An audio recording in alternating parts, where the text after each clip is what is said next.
আবারও রান্নার রেসিপি নিয়ে চলে আসলাম।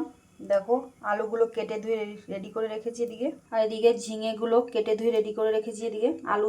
ঝিঙে আলু পোস্ত করব তার জন্য। আর এদিকে কড়াইটা বসিয়ে নিয়েছি। দেখো কড়াইটা গরম হয়ে গেছে। এবার সর্ষের তেল দিয়ে দেবো কড়াইতে।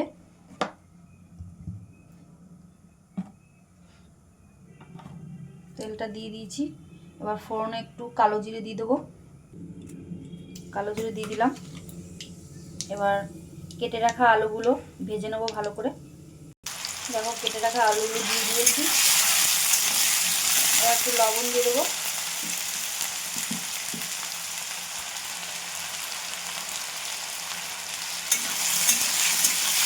ভালো করে লাল লাল করে ভেজে নেবো। ততক্ষণ ভাজা হতে থাকো, ততক্ষণে মশলাটা করে নিই। ওদিকে দেখো শিলনোড়া ধুয়ে পেতে রেডি করে নিয়েছি। এবার পোস্তটা নিয়ে নেবো।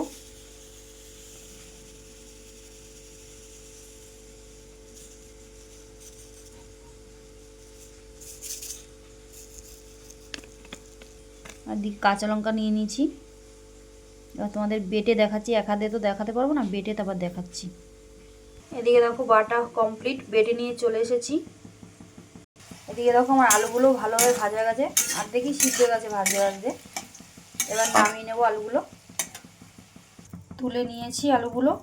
এবার একটু টমেটো কুচি দিয়ে দেবো। দেখো টমেটো কুচিগুলো কেটে রেখেছি। টমেটো কুচি দিয়ে দিয়েছি। এবার পেস্ট করা পোস্তটা দিয়ে দেবো। পোস্ত আর কাঁচা লঙ্কাটা দিয়ে দিয়েছি। এবার সামান্য একটু লবণ আর একটু হলুদ দিয়ে দিলাম। এবার একটু লবণ দিয়ে দেবো। ভালো করে কষে নেবো মশলাটা।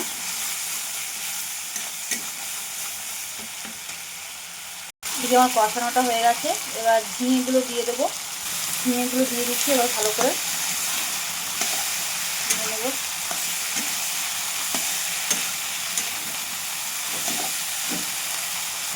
এবার ভেজে রাখা আলুগুলো দিয়ে দিচ্ছিলাম।